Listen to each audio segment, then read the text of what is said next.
মঙ্গলবার পশ্চিমবঙ্গ বিধানসভা নির্বাচনের প্রার্থী তালিকা ঘোষণা করল তৃণমূল। রাজ্যের 294টি আসনের সাথে ঘোষিত হল মালদার 12টি আসনের প্রার্থী তালিকাও।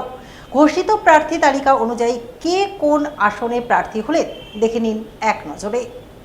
ইংরেজবাজার বিধানসভা কেন্দ্রের তৃণমূল প্রার্থী আশিস কুণ্ডু, মালদা বিধানসভা কেন্দ্রের তৃণমূল প্রার্থী লিপিকা ঘোষ বর্মন, মোথাবাড়ি বিধানসভা কেন্দ্রের তৃণমূল প্রার্থী নজরুল ইসলাম, সুজাপুর বিধানসভা কেন্দ্রের তৃণমূল প্রার্থী সাবিনা ইয়াসমিন, হরিশ্চন্দ্রপুর বিধানসভা কেন্দ্রের তৃণমূল প্রার্থী মতিবুর রহমান, হবিবপুর বিধানসভা কেন্দ্রের তৃণমূল প্রার্থী অমল কিস্কু, গাজল বিধানসভা কেন্দ্রের তৃণমূল প্রার্থী প্রসেনজিৎ দাস, মানিকচক বিধানসভা কেন্দ্রের তৃণমূল প্রার্থী কবিতা মণ্ডল, চাঁচল বিধানসভা কেন্দ্রের তৃণমূল প্রার্থী প্রসূন ব্যানার্জি, মালতীপুর বিধানসভা কেন্দ্রের তৃণমূল প্রার্থী আব্দুর রহিম বক্সি, রতুয়া বিধানসভা কেন্দ্রের তৃণমূল প্রার্থী সমর মুখার্জি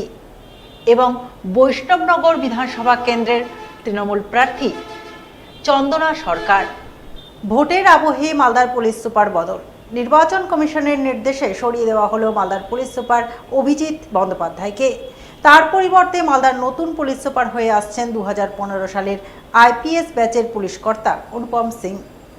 ভোটের আবহে মালদার পুলিশ সুপার বদল। নির্বাচন কমিশনের নির্দেশে সরিয়ে দেওয়া হলো মালদার পুলিশ সুপার অভিজিৎ বন্দ্যোপাধ্যায়কে। তার পরিবর্তে মালদার নতুন পুলিশ সুপার হয়ে আসছেন 2015 সালের আইপিএস ব্যাচের পুলিশ কর্তা অনুপম সিং। জানা গেছে, মঙ্গলবার নির্বাচন কমিশনের পক্ষ থেকে এক বিজ্ঞপ্তি জারি করে রাজ্যের বিভিন্ন জেলার পাশাপাশি মালদার পুলিশ সুপার অভিজিৎ বন্দ্যোপাধ্যায়কে বদলি করা হয়। উল্লেখ্য, অভিজিৎ বন্দ্যোপাধ্যায় গত ডিসেম্বর মাসে মালদার পুলিশ সুপারের দায়িত্ব পেয়ে এসেছিলেন। এরপর মঙ্গলবার তাকে বদলি করে নির্বাচন কমিশন। তার জায়গায় মালদার নতুন পুলিশ সুপার হন 2015 সালের আইপিএস ব্যাচের পুলিশ কর্তা অনুপম সিং।